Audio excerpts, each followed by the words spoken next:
السلام علیکم، میں ہوں صبا تنویر اور آپ دیکھ رہے ہیں KYJ نیوز۔ خبر شامل کرتے ہیں۔ کراچی اردو یونیورسٹی کے سامنے سیوریج کا گٹر ابلنے سے شہریوں کو شدید مشکلات کا سامنا۔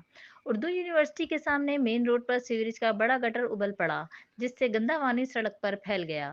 ابلتے پانی نے پورے روڈ کو اپنی لپیٹ میں لے لیا، جس کے باعث ٹریفک جام ہو گیا۔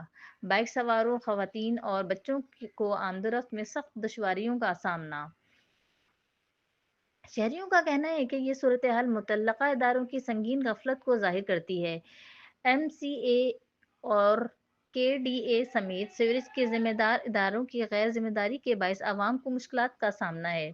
شہریوں نے کراچی کے میئر مرتضی وہاب سے مطالبہ کیا ہے کہ وہ فوری نوٹس لیں اور سڑک کی صورتحال بہتر بنانے کے لیے اقدامات کریں تاکہ عوام کو ریلیف مل سکے۔